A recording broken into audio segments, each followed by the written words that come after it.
Jingle tunes.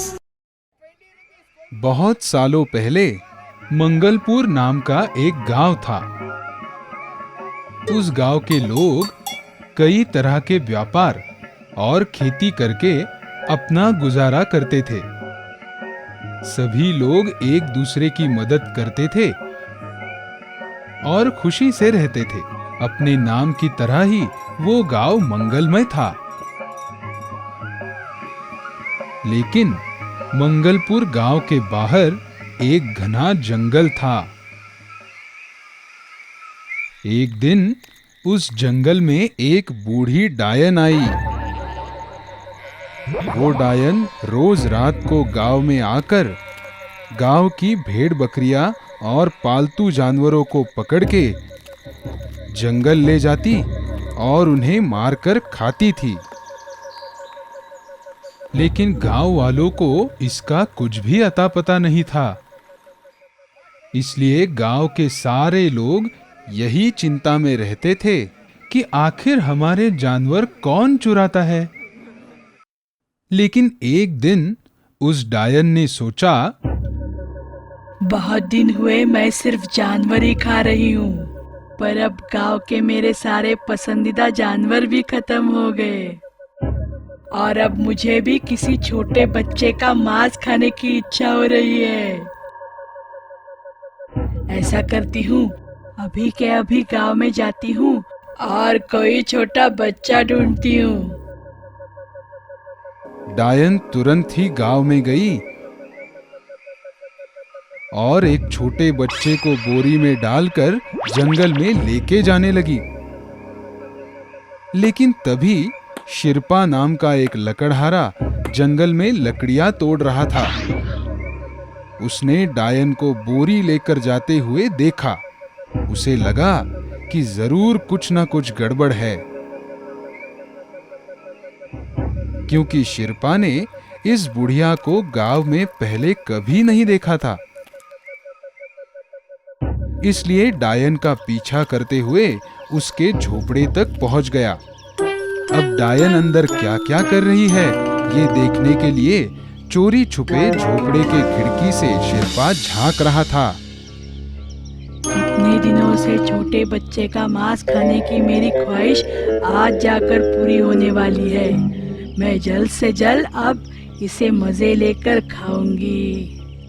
डायन ने अपनी ही खुशी की धुन में गलती से झोपड़े का दरवाजा थोड़ा खुला ही छोड़ दिया था। शिरपा ने उसके बाद एक तरकीब लड़ाई। उसने डायन के झोपड़े के दरवाजे पर दस्तक देते हुए पूछा, कोई है घर में? कौन है? मैं एक लकड़हारा हूँ बुढ़िया, थोड़ा पानी मिलेगा पीने को? दरवाजे पर दस्तक सुनते ही डायन गड़बड़ा गई। डायन ने सोचा, इसे जल्दी से पानी देके यहां से भेज देना ही ठीक होगा और मुझे कोई छोटा बच्चा खाते हुए देख भी नहीं पाएगा। दस्तक देने के बाद अब डायन अंदर क्या कर रही है ये सब भी शिरपा ने बड़ी चालाकी से दरवाजे के दहलीज से झांककर चोरी चोरी देख लिया। डायन ने झट से अपनी बोरी छुपाई और डायन दरवाजे पर आके बोली, हाँ बाबा, देती हूँ पानी, थोड़ी देर रुको, मैं कुएं से अभी पानी लेके आती हूँ। डायन के जाते ही शिरपा ने बच्चे को बोरी से कैसे तैसे बाहर निकाला और बच्चे को घर भागने को कहा। बेचारा बच्चा भी डायन से बहुत घबराया हुआ था। वो तुरंत ही अपनी घर की ओर दौड़ा। उसके बाद शिरपा ने कुछ सामान भरकर वो बोरी पहले जैसे ही छुपा दी। कुछ देर बाद डायन कुएं से पानी लेकर वापस आ गई। शिरपा ने डायन से कहा, अरे बुढ़िया, आप जंगल में अकेले रहते हो, आपको डर नहीं लगता? इस पे डायन हंसकर बोली,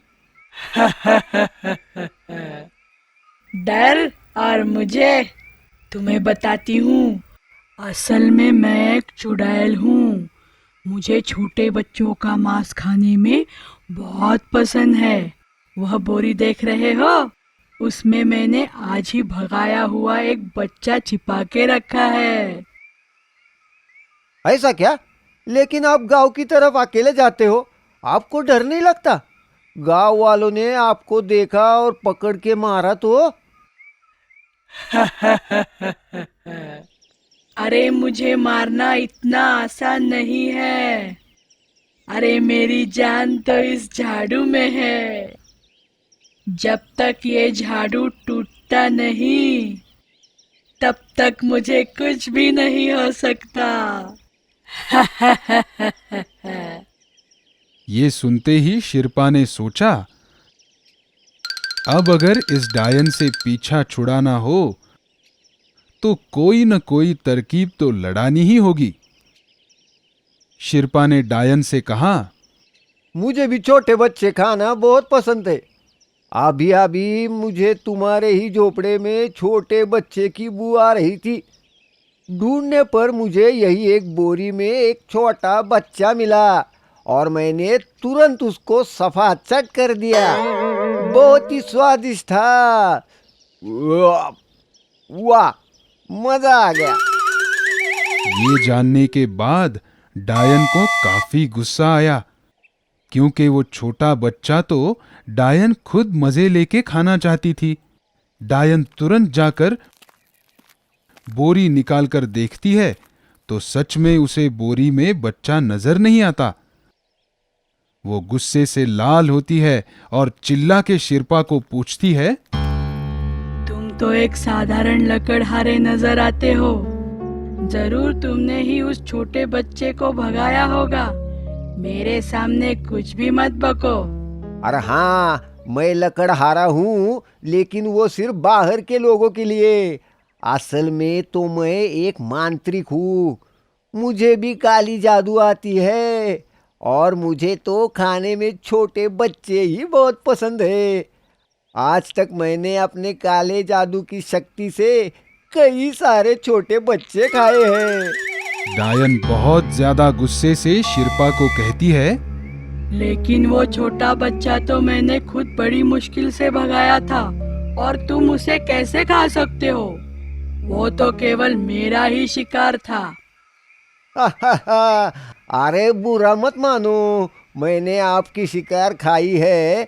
अब मैं ही आपको एक छोटा बच्चा ला कर देता हूँ।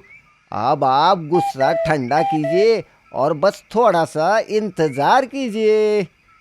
हाँ चलो ठीक है, लेकिन तुम्हें तो अब गांव पहुंचने में बहुत देर लगेगी। तुम गांव कब जाओगे और मेरे लिए छोटा बच्चा कब लाओगे? क्यों ना हम ऐसा करें कि हम दोनों मिलकर इस झाड़ू पर सवार होकर तुरंत ही गांव के सीमा पर जाए। हाँ हाँ बिल्कुल, क्यों नहीं। चलो चलो, जल्दी चलो। वो दोनों मिलके डायन के झाड़ू पर बैठे और हवाई सफर करके कुछ ही पलों में गांव के सीमा पर पहुंच गए। चलो अब मेरे लिए जल्दी से बच्चा लेकर आओ। तब तक मैं यहीं बैठ के तुम्हारा इंतजार करती हूँ। हाँ, अभी लेकर आता हूँ, मगर पहले ये झाड़ू तो तोड़ दूँ। नहीं नहीं। शिरपा ने झट से उस बूढ़ी डायन का झाड़ू तोड़ दिया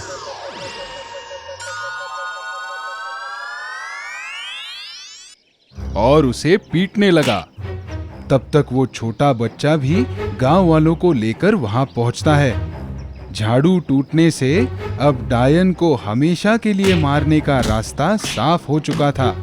सभी गांव वालों ने मिलकर डायन को खूब मारा और दुष्ट बूढ़ी डायन का इस प्रकार सर्वनाश हो गया। पश्चात सभी गांव वालों ने शिरपा की बहुत तारीफ की और फिर एक बार सब गांव वाले पहले जैसे मंगलपुर में खुशी से रहने लगे। तात्पर्य, कितना भी ताकतवर दुश्मन या संकट क्यों न हो, हम उस संकट पे संयम रखकर और कोई न कोई तरकीब लड़ाकर मार्ग अवश्य निकाल सकते हैं। हम आपके लिए हमेशा नई कहानियाँ और नए गाने लेकर आते रहेंगे। तब तक आप गाते और देखते रहिए jingle Toons jingle Toons jingle Toons.